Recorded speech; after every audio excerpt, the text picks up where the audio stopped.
انتخابات کی تاریخ جو ہے وہ کوئی زیادہ خوشگوار نہیں ہے. قوموں کے ہاں جو بحران حل ہوتے ہیں، مسائل حل ہوتے ہیں، قومیں آگے بڑھتی ہیں، اپنے مستقبل کا لائحہ عمل بناتی ہیں، حکمت عملی بناتی ہیں، وہ الیکشن کے بعد ہوتا ہے. ایک سباؤ آتا ہے، ایک ٹھہراؤ آتا ہے، ایک اطمینان، آسودگی اور یقین کی لہر پھیلتی ہے. ہمارے ہاں ایسا نہیں ہوتا، اور یہ سلسلہ 1970 سے جاری ہے. یعنی پہلے تو آپ یہ تصور کیجئے کہ 1947 میں پاکستان بنتا ہے، 23 سال ہم انتخابات نہیں کرا سکتے. پہلے انتخابات جب ہونے لگتے ہیں 1958 میں تو ایک طویل مارشل لا آ جاتا ہے، انتخابات سے پہلے ہی آ جاتا ہے. دوسرے انتخابات ہوتے ہیں جو 1970 میں ہوتے ہیں، بلکہ پہلے ہوتے ہیں کیونکہ 58 والے ہو نہیں سکے. اس وقت ایک اکثریت کا فیصلہ جو ہے وہ تسلیم نہیں کیا جاتا، لہذا ملک ٹوٹ جاتا ہے. یہ پہلی مثال ہے ہمارے عوامی اور عام انتخابات کی جو انتہائی دل شگاف ہے اور انتہائی افسردہ کرنے والی ہے، افسوسناک ہے. دوسرے انتخابات ہوتے ہیں 1977 میں، اس میں بھی دھاندلی کا شور اٹھتا ہے. اسی طرح مذاکرات ہوتے ہیں، باتیں ہوتی ہیں، سیاسی جماعتیں کشمکش کرتی ہیں، آپس میں گتھیاں سلجھا نہیں سکتی. نتیجہ یہ ہے کہ پھر ایک 11 سالہ مارشل لا ہمارا مقدر ہو جاتا ہے. ایک انتخابات ملک توڑ دیتے ہیں، دوسرے انتخابات 11 سال مارشل لا کا تحفہ دے دیتے ہیں. بعد میں بھی جتنے انتخابات ہوئے، کسی حکومت کو اپنی میعاد پوری نہیں کرنے دی گئی، کوئی وزیر اعظم اپنی میعاد پوری نہیں کر سکا. So I agree with my colleagues کہ ہمارے ہاں انتخابات کی تاریخ کوئی زیادہ دل افزا نہیں ہے، خوشگوار نہیں ہے، افسوسناک ہے. اور یہ حالیہ انتخابات میں بھی یہی ہوتا رہا ہے. یعنی بہت ذکر ہوا لیکن 2018 کے انتخابات کا ذکر نہیں ہوا. 2018 میں کیا ہوا تھا؟ 2024 کا ہم نے رونا رویا، ایک شام غریباں کی کیفیت بپا کی، لیکن کاش ہم 2018 کا بھی ذکر کرتے. میرے بہت ہی محترم دوست نے کہا کہ علی ظفر صاحب نے کہ جو آج ہنس رہے ہیں کل وہ پھر سزائیں انہیں ملے گی تو وہ روئیں گے. یہی بات اگر وہ 2018 میں جب انہوں نے حکومت سنبھالی تھی اور ہماری سزاؤں پہ کہہ لگا رہے تھے اور نواز شریف کو جیل جانے پہ ہنستے تھے، یہ بات اس وقت یاد آنی چاہیے تھی. یہ بات آج نہیں یاد آنی چاہیے. ہم ہنس نہیں رہے ہیں، ہم کسی کا مذاق نہیں ہو رہا. 2018 میں جو کچھ ہوا وہ تاریخ کا ایک سیاہ باب ہے. کس طرح رات کو اب کہتے ہیں جی کہ 10 گھنٹے الیکشن، 4 دن بعد نتائج کا اعلان ہوا تھا، اور اس طرح وہ برستے رہے، کبھی رات کو، کبھی دن کو، کبھی شام کو. ایسے نہیں ہے. اس وقت بھی بہت کچھ ہوا، شاید آج بھی ہوا ہو، اور اگر آج ہوا ہے تو وہ پورے ملک میں ہوا ہے. وہ صرف پنجاب میں نہیں ہوا، وہ صرف بلوچستان میں نہیں ہوا، وہ خیبر پختونخوا میں بھی ہوا ہے. اگر یہاں پہ ایک الیکشن کمشنر ہے تو کیا خیبر پختونخوا میں امام کعبہ نے الیکشن کرائے ہیں؟ کیا وہاں یہی الیکشن کمشنر نہیں تھا؟ کیا وہاں کوئی امام ابو حنیفہ جو تھے آ کے بیٹھے ہوئے تھے الیکشن کمشنر کے طور پر؟ ایسے نہ کریں. اگر خرابی ہوئی ہے، ہمہ جیت ہوئی ہے. اس خرابی کا نقصان شاید مجھے بھی ہوا ہو، آپ کو بھی ہوا ہو. اگر فیئر بات کرنی ہے تو فیئر بات کریں. اگر الیکشن متنازع ہیں تو یہ نہیں ہے کہ آپ کے ہاتھ میں جو فارم 45 ہے وہ تو قرآن کا ورق ہے، اور میرے ہاتھ میں جو فارم 45 ہے وہ پلید ہے اور ناپاک ہے. ایسے نہیں ہوتا نا، ایسے نہیں ہوا کرتا.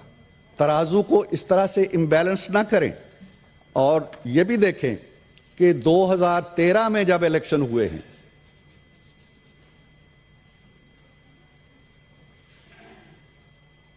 جی آپ جاری رکھیں. 2013 میں جب الیکشن ہوئے ہیں اور یہاں پہ 4 مہینے کا ایک احتجاجی دھرنا ہوا ہے، اس وقت بھی کہا گیا، اس وقت کا نعرہ کیا تھا؟ 35 پنکچر. آج کا نعرہ کیا ہے؟ 45، فارم 45. تب کہا گیا کہ افضل خان اٹھے تھے اس وقت، کوئی سابق سیکرٹری تھے، اور انہوں نے کہا تھا جی بڑی دھاندلی ہو گئی. آج ایک کمشنر صاحب اٹھائے ہیں. یہ توازن دیکھیں اور یہ ریپیٹ ہوتی ہوئی ہسٹری دیکھیں. اس وقت یہ الزام تھا کہ اردو بازار میں بیلٹ پیپر چھاپے گئے ہیں، آج یہ ہے کہ لکشمی چوک کے اندر کوئی پریس ہے وہاں چھاپے گئے ہیں۔ یہ اگر دھاندلی ہوئی ہے، میں یہ عرض کر رہا ہوں، تو یہ ہر کہیں ہوئی ہوگی۔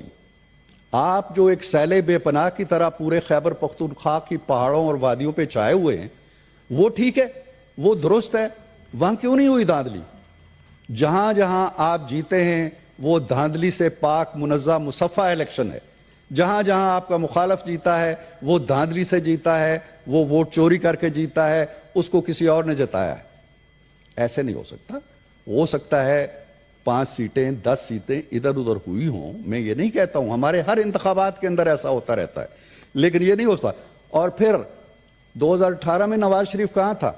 آج عمران خان صاحب جیل میں ہیں، تو نواز شریف کہاں تھا؟ وہ بھی جیل میں تھا، اسے بھی سزائیں ہو چکی تھی، اسے بھی الیکشن میں نہیں آنے دیا گیا، اس کی بیٹی کو بھی جیل میں ڈال دیا گیا، کہا گیا کہ 2 سال کی محنت ضائع ہو جائے گی اگر یہ باہر آئے اور الیکشن لڑے۔ یہ باتیں ہم بھول گئے ہیں۔ اس وقت سب ٹھیک تھا، جائز تھا، کوئی احتجاج کی آواز نہیں اٹھتی تھی۔ جو اس وقت غلط تھا وہ آج بھی غلط ہے۔ اس وقت ہمیں الیکشن میں حصہ نہیں لینے دیا گیا، اور ہمارا جرم یہ تھا کہ ہم نے بیٹے سے تنخواہ نہیں لی تھی۔ آپ کے جرائم کی فہرست تو ذرا مختلف ہے، اور یہ بھی دیکھیں کہ آپ کے ہاں تو سزائیں ہو رہی ہیں نچلی سطح کی عدالتوں سے، آپ وہاں سے جاتے ہیں ہائی کورٹ میں، ہائی کورٹ سے جاتے ہیں سپریم کورٹ میں۔ ہمیں تو سزائیں سپریم کورٹ دیتی تھی، وہیں سے شروع ہوتی تھی، وہیں ختم ہو جاتی تھی، نہ کوئی اپیل، نہ کوئی وکیل، نہ کوئی دلیل۔ یہ ہمارے ساتھ ہوتا رہا ہے، اور پھر بھی ہم نے 2018 میں بھی آ کے ہم وہاں بیٹھ کے اور آرام سے اپوزیشن کے طور پر اپنا کردار ادا کیا، سڑکوں پہ بھی نہیں گئے، واویلا بھی نہیں کیا، دنیا جانتی ہے کیا ہوا تھا۔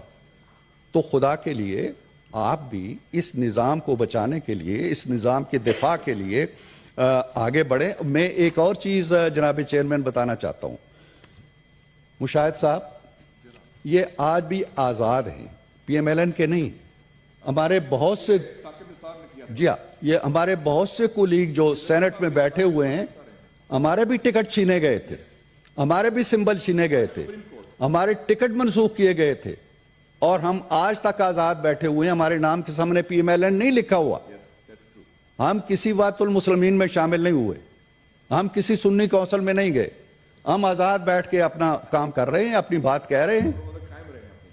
تو دوسری بات یہ ہے، ایک سروے جو پاکستان کا سب سے معتبر ادارہ ہے، گیلپ، اس کا سروے، اس کا نام تھا political weather report, Gallup Pakistan کی طرف سے جنوری میں شائع ہوا، الیکشن سے 1 مہینہ پہلے۔ وہ ریکارڈ میں ہے، آپ اخباروں میں دیکھ لیجئے گا اور ان کی ویب سائٹ پہ دیکھ لیجئے گا۔ وہ یہ کہتا ہے، وہ سروے یہ کہتا ہے کہ پنجاب اور اسلام آباد کو ملا کے پی ٹی آئی جو ہے وہ 34% ووٹ لے گی یا سیٹیں لے گی، اور پی ٹی آئی نے لی ہیں 35%۔ سروے کے عین مطابق اس نے کہا تھا پی ایم ایل این لے گی 32%، پی ایم ایل این نے لی ہیں 33%، سروے کے بالکل قریب۔ اس نے کہا تھا پیپلز پارٹی لے گی 6% پنجاب اور اسلام آباد میں، پیپلز پارٹی نے لی ہیں 6%، اتنی ہی لی ہیں۔ خیبر پختونخوا، وہاں کا پی ٹی آئی کا اس نے سکور دیا تھا 45%، اور الیکشن کمیشن کے جو اعداد و شمار آئے ہیں 44%، اس کے بالکل قریب۔ جے یو آئی کو اس نے کہا تھا جی کہ 15% لے گی، جنوری میں اس نے 15% ہی لیے۔ پی ایم ایل این کے بارے میں اس نے کہا تھا 9% لے گی، پی ایم ایل این نے 9% ہی لیے، یس کے پی میں۔ اور پیپلز پارٹی کا کہا تھا کہ جی 7% لے گی، اس نے 6% لے گی۔ سندھ میں پیپلز پارٹی کا اس نے کہا تھا 44% لے گی، 44% ہی لیے۔ اور کے پی میں اے این پی کا سکور تھا 7%، جو 6%۔ یہ جنوری میں یہ اعداد و شمار آئے ہیں جو آج کے الیکشن کے نتائج کے عین مطابق ہیں۔ میں یہ عرض کر رہا ہوں کہ جب آپ مولانا فضل الرحمان کے ہاں جا سکتے ہیں، جن کے بارے میں آپ کی رائے ڈھکی چھپی نہیں ہے، جن کو آپ نے پتہ نہیں کون کون سے القابات سے نوازا اور ایک عالم دین کو رسوا کیا، تمسخر اڑایا جلسوں میں، اس کے گھر کوچہ رکیب میں سر کے بال آپ جا سکتے ہیں، کس لیے کہ آؤ ہمارے ساتھ احتجاج کرو۔ تو آپ ان جماعتوں کے ساتھ کیوں نہیں بیٹھتے؟ ان کے ساتھ بیٹھیں جو جمہوری کریڈنشلز رکھتی ہیں, جو پارلیمنٹ کے اندر اگر مل جائیں تو 2/3 اکثریت بنتی ہے, ان سے بھی بات کر لیں. آپ فرمان جاری کرتے ہیں جی کہ سب کچھ ہو جائے گا, پی ایم ایل این سے بات نہیں ہوگی, پی پی پی سے بات نہیں ہوگی. یہ کون سا نظام ہے؟ آپ حکومت میں ہوتے ہیں تو ہاتھ نہیں ملاتے, آپ اپوزیشن میں ہوتے ہیں تو ہاتھ نہیں ملاتے. کیا جمہوریت اس طرح چلتی ہے؟ یہ ایوان بھی ہے, میدان بھی ہے, سارا کچھ ہے, لیکن کیا سیاست میدانوں میں ہونی ہے؟ آ جائیں ایوانوں کے اندر, احتجاج کریں, عدالتیں موجود ہیں, فورم موجود ہیں. اب الزام تراشی, گالی, پتھر زنی, یہ سیاست اب میرا خیال ہے ختم ہو جانی چاہیے. ایسا نہیں ہے کہ 2018 کا آپ دور گزارا, ہمیں بھی آپ نے جیلوں میں ڈالا, لوگوں کو سزائیں سنائیں, نیب کو پیچھے لگایا, اداروں کو پیچھے لگایا. سر 2 منٹس مجھے اور چاہیے. لیکن ہم لوگ چلتے رہے, ہم نے نہ بائیکاٹ کیا, نہ ہم نے استعفے دیے. آپ کو تو پارلیمانی سیاست سے کوئی تعلق ہی نہیں لگتا. 2002 میں پہلی دفعہ خان صاحب آئے, مستعفی ہو کے چلے گئے. 2008 کا الیکشن نہیں لڑا. 2013 میں آئے تو دھرنے دیتے رہے اور آخر میں استعفے دے دیے. 2018 میں بیٹھے رہے, لیکن جب حکومت ٹوٹنے لگی تو اسمبلی توڑ دی. یہ جمہوری کیریکٹر نہیں ہے. جمہوری کیریکٹر یہ ہے کہ خندہ پیشانی کے ساتھ آپ کے دل کے اوپر چوٹ لگی ہوگی, ہمارے دل پہ بھی لگی ہوگی, ہم بھی پتہ نہیں کیا اعداد و شمار بنائے بیٹھے ہوں گے, آپ بھی بنائے بیٹھے ہوں گے. لہٰذا آئیے ان دل شگاف چیزوں کو سامنے رکھنے کے بجائے اور چھوٹی چھوٹی جماعتوں کے چھتری تلے پناہ دینے کے بجائے, کتنا اچھا لگے گا کہ اتنی بڑی پی ٹی آئی جس نے 92 کے قریب سیٹیں لی ہے, وہ پی ٹی آئی نہیں کہلائے گی, وہ وحدت المسلمین کہلائے گی, وہ سنی کونسل کہلائے گی. کتنا مزہ ہے آپ کو. میں اب اس پہ اس سے زیادہ کچھ نہیں کہنا چاہتا. انتخابات کے حوالے سے اگر کنسرن ہیں, ایوان میں آئیں, حلف اٹھائیں, اپوزیشن کا کردار ادا کریں. اپوزیشن کا کردار حکومت کے کردار سے کہیں زیادہ عام ہے. جو بھی حکومت بنے گی ایک مخلوط حکومت ہوگی, کسی کے پاس میجارٹی نہیں ہے. پی ایم ایل این نہیں بنا سکتی, پی پی پی نہیں بنا سکتی, آپ نہیں بنا سکتے. لہذا کیا ہوگا؟ 2 جماعتیں ملیں گی اس ایوان کو بچانے کے لیے, جمہوریت کو بچانے کے لیے. اگر نہیں ملے گی تو اسمبلی ٹوٹ جائے گی, اور اس کے بعد آپ یہ کہتے ہیں جی کہ 90 ڈیز میں الیکشن ہو جائیں گے. الیکشن ہوں گے یا کیا ہوگا یہ میں نہیں جانتا. لہذا مل جل کے اس ایوان کو بچائیے, سیاسی استحکام لائیے, اپنی اختلافی آوازیں اٹھائیے, اپوزیشن میں اپنا کردار ادا کیجیے.